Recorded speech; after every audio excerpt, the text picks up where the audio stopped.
Hi, Cultivating Literacy families.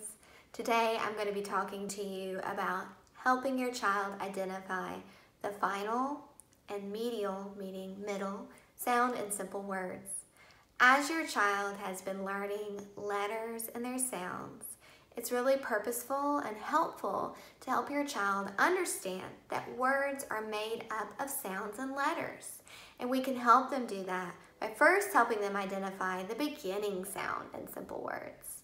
Once they show mastery of identifying the beginning sound and letter in simple words, you can start to move on to the final sound and later the medial, meaning middle sound. We're going to be using words with 3 letters and 3 sounds because as your child is first starting their journey, we don't want to give them words with too many sounds that can become a little distracting and confusing. So we're going to stick with just simple 3-letter words with 3 sounds.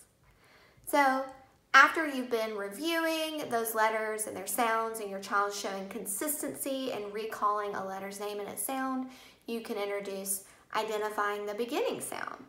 For example, what's the beginning sound that you hear in the word rat? Your child might say that they hear the sound then ask them for the letter name.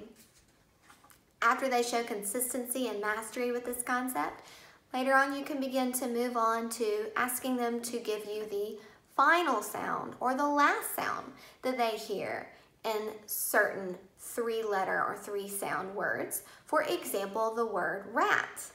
What's the final sound that you hear in the word rat? They might say t. Then ask them what letter makes that sound. Then they can tell you the letter T. Moving on to another example, you might ask your child, what's the final sound that you hear in the word map? They might say that they hear the P sound. Ask them, what letter makes that P sound at the end of map? They might say the letter P. After your child has shown consistency and mastery in identifying the final sound, you can move on to that middle vowel. And remember, we're just talking about 3-letter words with 3 sounds.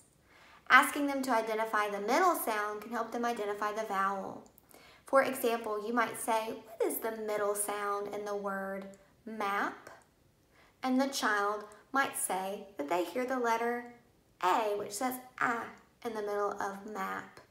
If they begin having difficulty identifying the middle sound, you can implement the pound, tap, pound strategy. Map,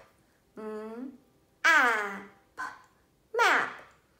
Showing your fingers, ask them what was the middle sound in map? App.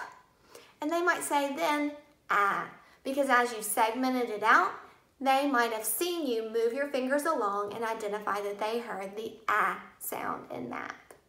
I hope this was helpful in helping you learn practical ways to help your child grow as a reader.